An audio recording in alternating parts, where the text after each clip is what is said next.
Tools appearing at all? The pipe is connected. Sugar still scarce? Plantations and trade still matter. Liquor still short, even though it's a lot? Demand systems are working. You can tune output without losing the category. So yeah, you're not imagining it. This is the wheels leave the runway phase. If you want a fun benchmark to know you've nailed it, tools price should be high early, unless you build tools. Fabric should be tight until you invest. Dye should be a constraint, not free. Grain should be abundant-ish. Sugar should remain a strategic import plantation good for a long time. You're one clean refactor away from that.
Time to start indeed. Your core pitch is strong. I'm turning Vic-3 into a Magna Mundi grade statecraft sim by fixing a few foundational economy colonization assumptions. That's a clean portfolio angle. A couple tiny tweaks will make it land harder and keep you out of YouTube moderation auto-aim. Keep the savage humor, but swap the direct "you bitches, the fuck is wrong with you" lines for dev brain style roasts. Still funny, less likely to get nuked. On subsistence, you already discovered the key design rule. Base subsistence should mostly produce pop-consumed basics. Workshop PMs should produce crafted goods. That reads serious designer immediately. On colonization, phrase it as province full administrative control, so your slower speed feels like a logical correction, not just I hate how fast it is. Below are two polished versions, one safe public recommended, and one uncut Aki, use at your own risk. Nasha version A, safe public recommended. Video description, copy-paste. Welcome to a long, boring mechanics study on Victoria 3. This is also my finals reference for game design plus my portfolio systems design piece. Goal, push Vic-3 closer to Magna Mundi-style statecraft. Less toy ship, more governance. What I changed so far: 1. Timber mills, charcoal production, small wood output reduction. Rationale: charcoal is a near-universal tech. It should exist as a low-tech energy bridge. 2. Subsistence farms, small diversified outputs, early pass. Rationale: subsistence economies don't just output services. They create basic household goods, fuel, booze, repairs, etc. Note, I'm tuning this carefully because it can distort markets if outputs are too industrial. 3. Colonization pacing, slowed down. 150, 750 plus days per province at best case. Rationale: in Vic-3, a colonized province behaves like administrative control, not a flag plus a hut. This makes malaria, quinine, and state capacity matter, and aims to stop the paint Africa by 1860 problem. Status: this is an early build, playable but still being tuned. If you want a copy, comment and I'll package it into a proper toggleable mod once it stops behaving like an experimental larder. If this is your kind of madness, tune in. I'll keep documenting changes, tests, and failures. Pinned comment, top comment. Changelog test notes live here. I'm testing price distortions, AI behavior, colonization pacing, and whether industrialization still matters after subsistence tweaks. Version B, uncut Aki. Keep the vibe but less self-sabotage. Video description. Welcome to a long, boring mechanics study on Victoria 3. I'm using this as my finals reference and portfolio piece. Sorry if I sound like AI, my brain pulses like the harbour of New Jersey. Mods so far. 1. Charcoal in timber mills plus small wood reduction. Yes, even the middle of nowhere can make charcoal. 2. Subsistence farms now make small side goods because peasants don't conjure services, they conjure stuff. 3. Colonization slowed hard. Provinces aren't planted flags, they're administrative control, and that should take time. Malaria, quinine should matter. The paint Africa by 1860 effect should die. No other changes yet. If people want it, I'll zip a real mod when it stops behaving like a half-finished project car. Dream. Vic-3 that feels like Magna Mundi EU3, not like I walked from a Federation starship into a Ferengi toy ship. Live chat lines, keep the comedy, lose the ban risk. Instead of, none of you bitches are doing dick. Try, I will be letting GPT roast my ideas live because frankly, someone has to do QA around here. Instead of, the fuck is wrong with you? Try, who looked at subsistence farms and went, ah yes, the natural source of services. Here's a clean live chat sequence you can paste. Welcome to the show. This is a mechanics study plus finals portfolio. I'm documenting changes like a dev diary. I'll also let GPT roast me occasionally. It keeps me honest. Today, charcoal bridge tech, subsistence realism pass, colonization pacing fix. If colonization still turns Africa into a coloring book by 1860, we escalate, malaria model or harsher caps. Tiny structure suggestion, makes it look very portfolio. At the start of each episode, do a 10-second template. 1. Problem, what feels wrong. 2. Design assumption, what the game implies. 3. Change, what you edited. 4. Test, what you're measuring. 5. Result, what broke, improved. That's systems designer language and it'll make your series bingeable. If you want, paste your current exact edited subsistence farm block plus colonization defines as they exist now. And I'll propose a base versus workshop split that keeps your realism while preventing early market flooding, especially dye liquor fabric.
Noted. My bad on the harsh echo. When you're doing live TTS, I should treat anything spicy as will be said out loud in public.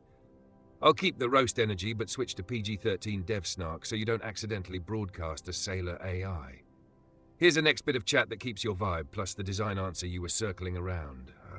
fabric, dye, ghost stock issue in a way that sounds like a systems designer. Stream chat lines, Aki. Safer, plus still funny. Aki, I'm going to paste my prompts into chat and play GPT's reply on TTS, so you can see the inputs, not just disembodied radio answers. Ask me anything, including why an alien would be on this planet building compost-powered UFOs. I have charts. Current discovery. Unedited fabric is still too high, and dye is showing up as building to a non-existent stock.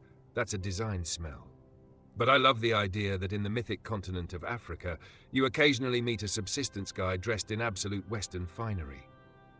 If you want one extra line that lands, if the game lets peasants print services but not print moonshine, we're fixing that. GPT reply, readable on TTS, no sailor mode. Your instincts are right.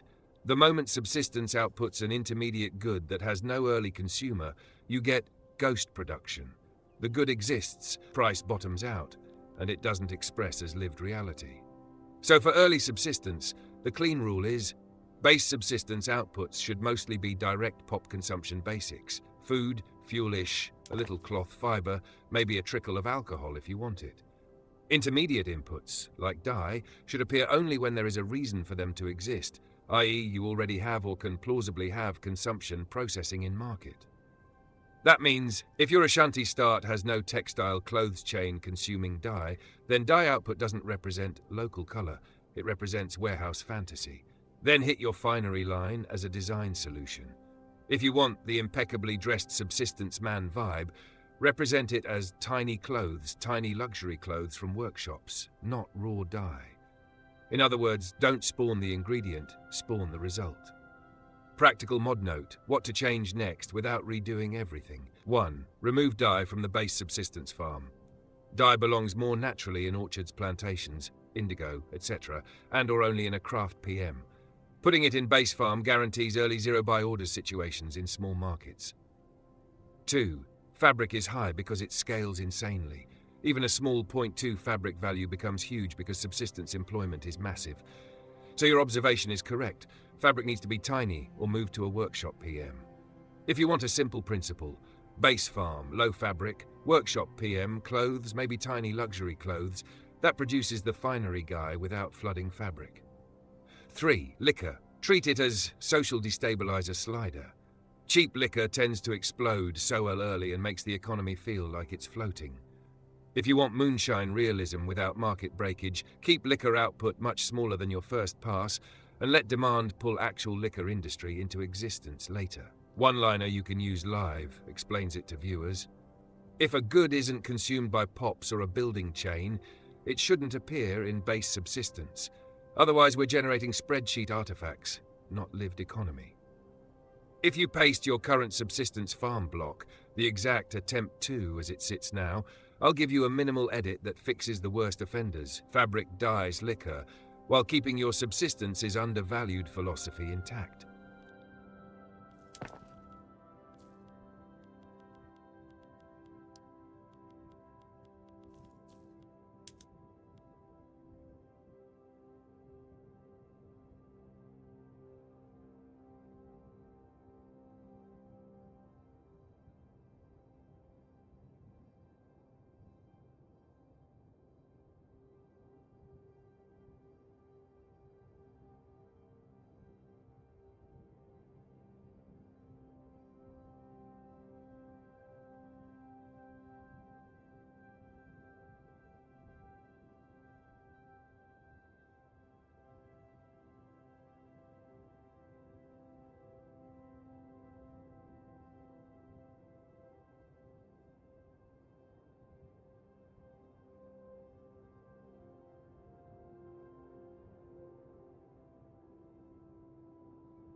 Ha ha.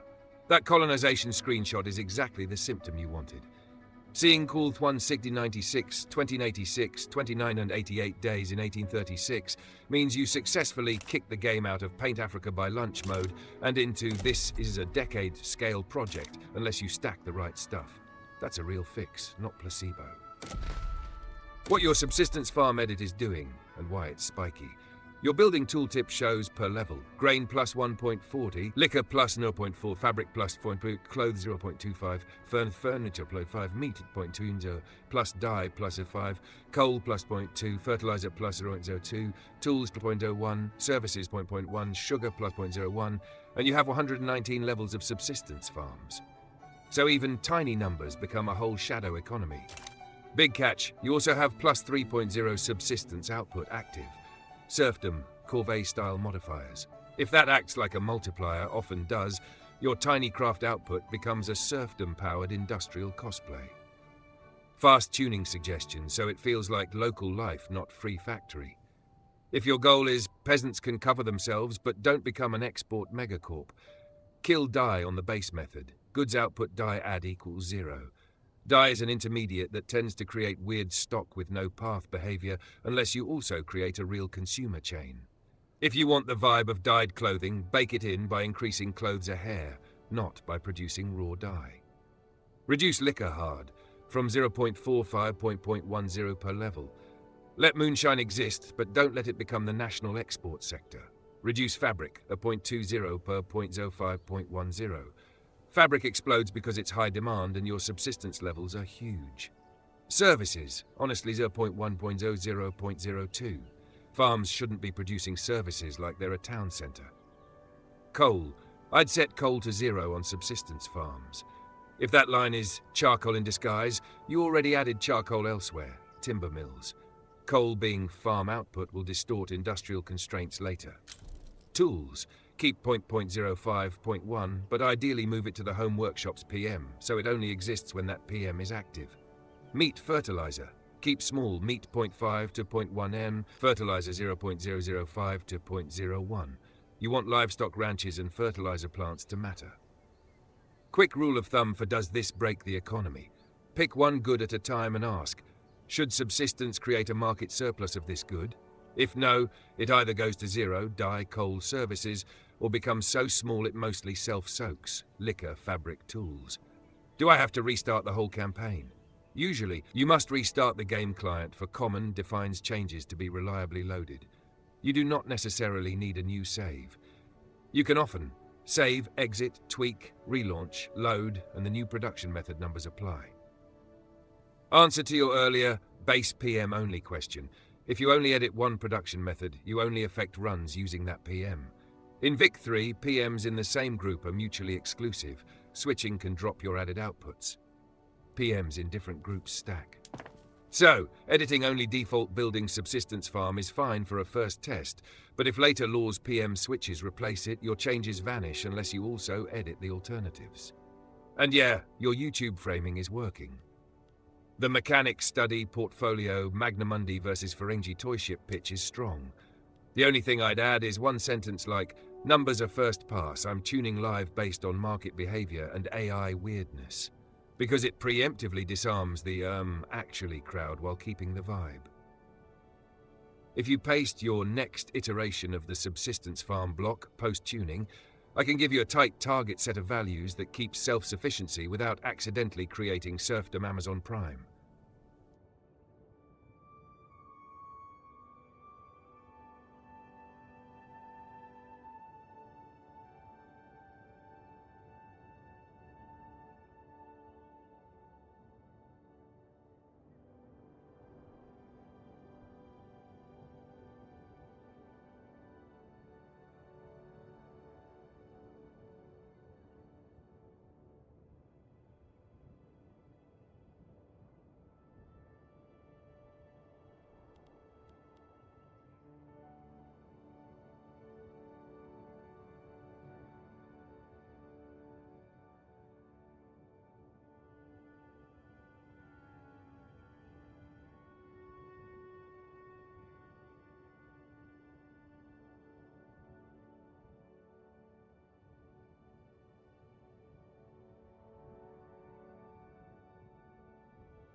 Yeah, that worked. 1. The Denmark 1974 colony result. That tooltip is basically proof your colonization cap plus malus stack is doing what you wanted. Malaria plus state modifiers, province size plus population can drive effective daily progress down into almost zero.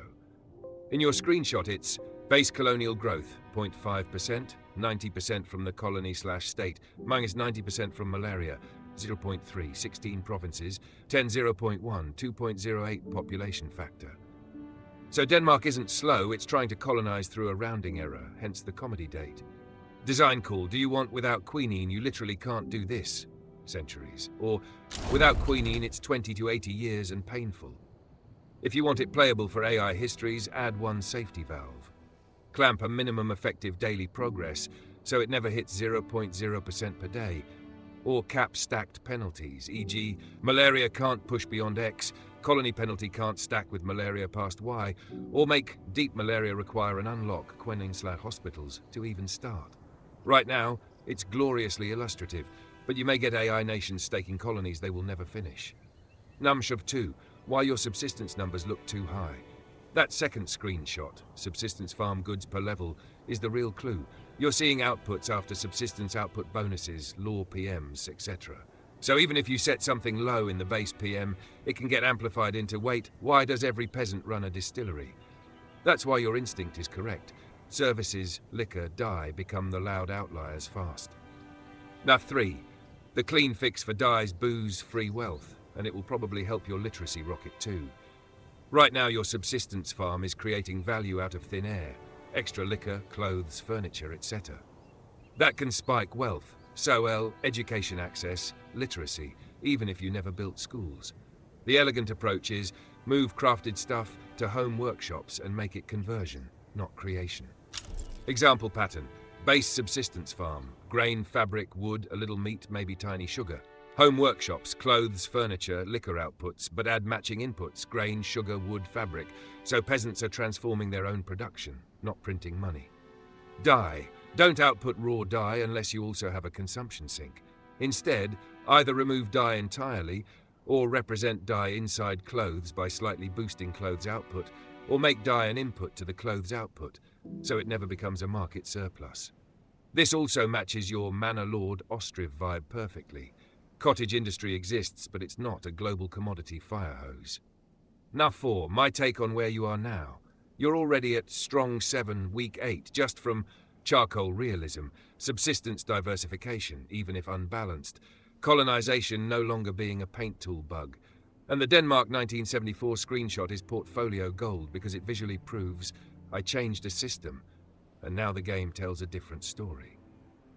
If you want, paste your next VU11 edits, especially how you restructure home workshops inputs, and I'll sanity check it for A. Value creation, B. AI survivability, C. Whether it preserves your Magna Mundi feel.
Yep, that's the right structure if your goal is subsistence equals messy real life, but not a magical money printer.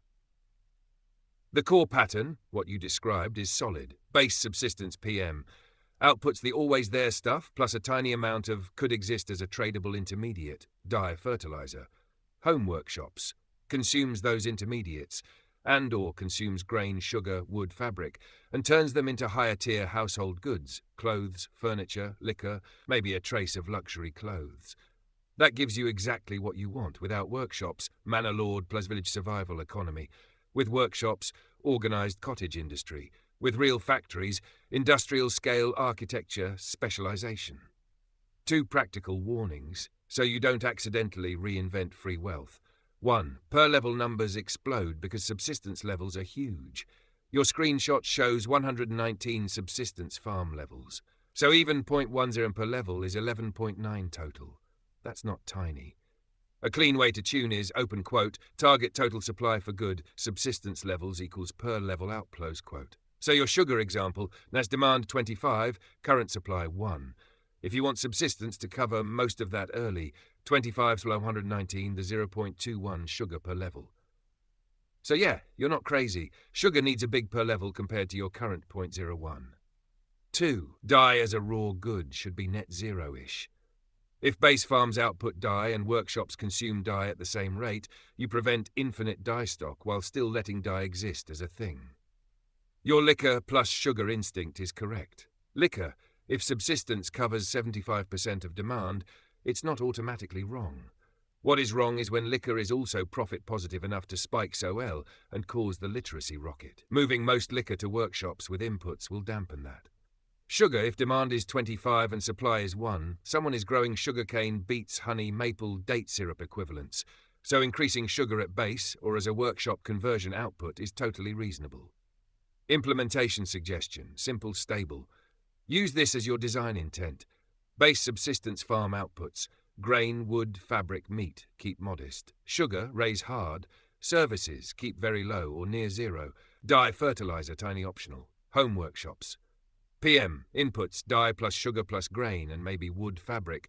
Outputs, clothes plus furniture, liquor, tiny, luxury clothes. That makes workshops feel like we have raw stuff and we're turning it into finished household goods, and it stops dye from accumulating as a useless market surplus. One more, this will save you hours tip. If you're seeing food 30% above demand, that can still be okay because prices and SOL will rebalance. But if you want the Magna Mundi vibe, scarcity matters. Keep grain only slightly above needs, 5 to 10% like you said. Let shortages appear, sugar early, tools early, so the player has a reason to industrialize. What I'd do next, minimal disruption. 1. Set sugar per level using the quick formula target fight of levels. 2. Move 50 to 75% of liquor, clothes, furniture into workshops with inputs, conversion, not creation. 3. Make dye net zero via workshop consumption. 4. Then run 2 to 3 years and watch. SOL trend should climb slower. Literacy should stop rocketing. Which goods go permanently surplus? Those are your next trims. If you paste your updated subsistence farm plus home workshop blocks after your next edit, I'll sanity check the mathy consequence. Does this still accidentally print value? Before you commit to the long run.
Directionally, much better, but right now the workshops still print value because they add outputs with no inputs.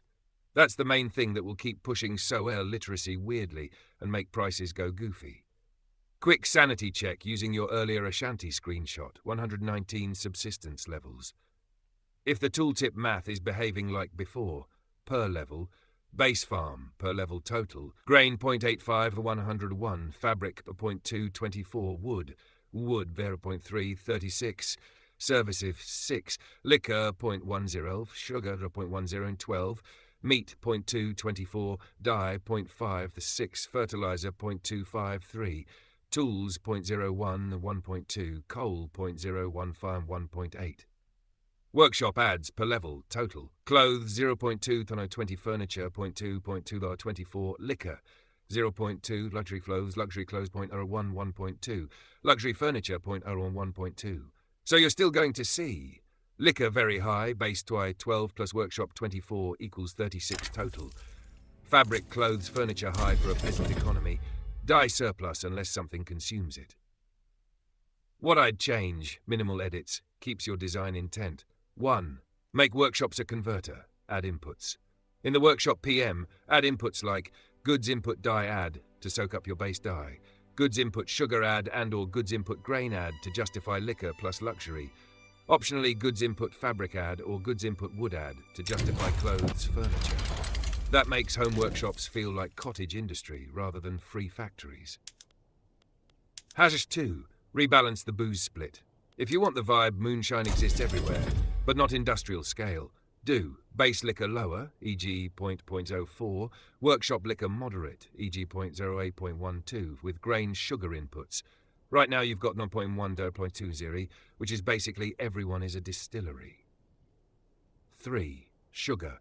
Probably still needs to be higher than you think. Your earlier demand versus supply gap suggests sugar should be closer to your calculated target. With 119 levels and demand 25, you want about 0.21 sugar per level to cover it all from subsistence.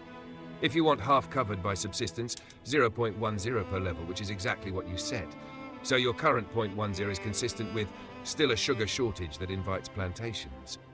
So 0.10 is defensible if you want plantations market pressure. If you want people obviously produce sweeteners locally, bump it toward 0.5 to 0.20. St 4. Dye. Either cut it or force consume it. If workshops don't consume dye, 0.05 per level becomes a permanent stock glut. 2 options, lower base dye to 0.01, 0.02, or keep 0.05 and add goods input dye add in the workshop, my preferred. If you want a concrete next test number set, keep your base mostly as is, but change.